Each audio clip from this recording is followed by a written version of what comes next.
最近总被人问到说咳嗽该怎么治，实际上中医的咳嗽也是分好多症型的。一般来讲，我们把它分为外感的咳嗽和内伤的咳嗽。顾名思义呢，就是说感冒或者上呼吸道感染引起来的咳嗽，持续的时间比较短，我们就认为它是外感咳嗽。一般更多的时候把它分为风寒型的、风热型的和风燥型三种。举个例子吧，比如说感冒之后遇风就咳，或者说感冒之后咳嗽，遇到寒冷冷空气的时候它就会加重，都是风寒型的咳嗽。一般来讲，这个时候咳嗽痰是白的，不会太黏。风寒型的咳嗽呢，我个人喜欢用止嗽散来。有一些感冒之后他咳嗽痰是黄的，有一些人会比较黏，不太容易咳出来，这个属于风热型的。一般这个时候他舌偏红，苔是黄苔，用二陈汤加上一些清热化痰的。如果是燥咳，它一般来讲是干咳，而且呢就是咳起来很厉害，就一阵一阵的，舌头偏红，苔偏少，这个时候用清燥救肺汤。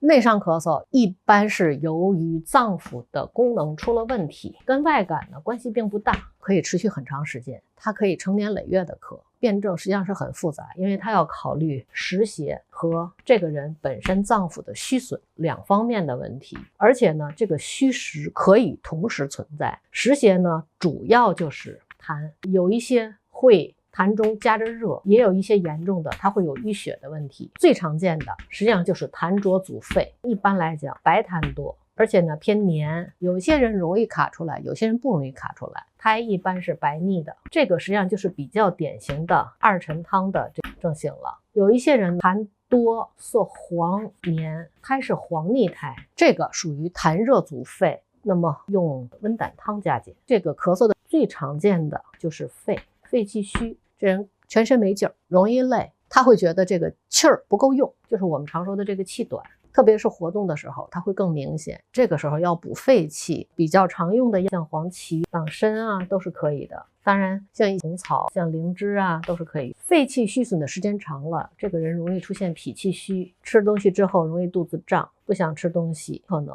会体重往下掉，大便容易干或者不成形。